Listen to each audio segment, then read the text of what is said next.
ಮಾತಾಡೋದಂತ ಅಣ್ಣ ಈಗ 52 ಜನ ಪಾಪ, ಅದರಲ್ಲಿ 25 ಜನ ಹೆಣ್ಮಕ್ಳಿದಾರಣ್ಣ. ಹೋಗಿದ್ರಣ್ಣ ದುಬೈಗೆ ಟೂರ್ ಅಂತ ಹೇಳಿ ಹೋಗಿದ್ರಣ್ಣ. ನಾವು 4 ಜನ ಕೆಳಗಡೆ ಹೋಗಿದ್ರಣ್ಣ ಅವರು.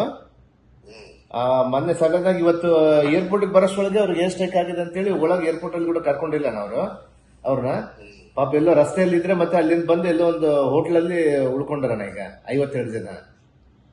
ಅದರಲ್ಲಿ ಬಳ್ಳಾರಿಯವರು ಒಂದು 37 ಜನನ ನಮ್ಮ ಕ್ಷೇತ್ರದವ್ರೆ. ಮತ್ತೆ ಆಮೇಲೆ ಇವರು ಸಿರುಗುಪ್ಪದವ್ರು ಒಂದು 20 ಜನನ. ಎಲ್ಲ 52 ಜನ ಆಗ್ಯಾರಣ್ಣ ಅವ್ರ. ಅದಕ್ಕೆ ಈಗ ನಮ್ಮ ಅದೇ ಇವ್ರು ಯಾರ ಇಂತ್ಲೊಂಗ ಅಂತೇಳಿ ಜಮೀರ್ ಅಂತೇಳಿ ರೆಸಿಡೆನ್ಸ್ ಕಮಿಷನರ್ ಮಾತಾಡಿದ್ರಂತಾನ ಅವರು. ಅವರು ಪಾಪ ನಮ್ಮ ಇವರೆಲ್ಲರೂ ಅಲ್ಲಿಗೆ ಹೋಗಿರೋರೆಲ್ಲರೂ CM ಸಾಹೇಬ್ರ ಗಮನಕ್ಕೆ ತಂದಿದೆ ಅಂತ ಹೇಳ್ದಣ ಅವಾಗ್ಲೇ ಆಲ್ರೆಡಿ ಅವ್ರಿಗೆ.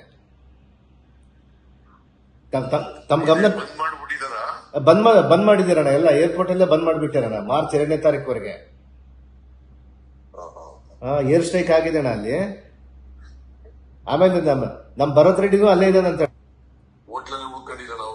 ಹೌದಣ್ಣ MLA ಅವ್ರು ಯಾರ್ಯಾರು ಹೋಗಿದ್ರೋ ಗೊತ್ತಿಲ್ಲಣ್ಣ. ಅವ್ರ ಫ್ಯಾಮಿಲಿ ಹೋಗಿದಾರ ಅಂತ ಹೇಳ್ತಾ ಇದ್ದ ನನಗೆ ಇದಣ್ಣ. ಬಟ್ ಇವ್ರು ಪಾಪ ಇವರೆಲ್ಲ ಹೋಗಿದ್ದವರು ಒಂದು 52 ಜನ ನಮ್ ಟೂರ್ಗ್ ಅಂತೇಳಿ ಹೋಗಿದಾರಣ್ಣ. ನಮ್ಮವರು ಪಾಪ ಎಲ್ಲ ರೈತರು ಇದಾರಣ್ಣ ಅವರು. ಅದಕ್ಕೆ ತಾವು ಮಾತಾಡಿದ ಅಂತ ಹೇಳಿನಿ ನನಗೆ.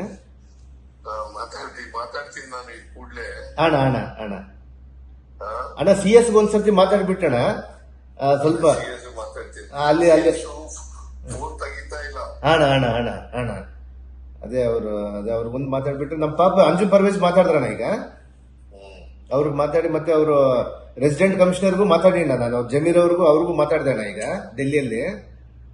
ಅವರು ಹೇಳಿದ್ದಣ್ಣ 2ನೇ ತಾರೀಕುವರೆಗೆ ಏನ್ ಮಾಡಕ್ ಆಗಲ್ಲ, ಸ್ವಲ್ಪ ಹೆಂಗಾದ್ರು ಅವ್ರನ್ನ ಇದು ಧೈರ್ಯವಾಗಿ ಇರ್ಲಿಕ್ಕೆ ಹೇಳಿ, ನಾವು ಇಂಡಿಯನ್ ಗವರ್ಮೆಂಟ್ ಇಂದ ಏನ್ ಬರುತ್ತೆ ಅವಾಗ ಮಾಡ್ಬೇಕಂತ ಹೇಳಿದ್ರಣ್ಣ ಅವರು. ಸರಿ ಅಣ್ಣ. ಓಕೆ.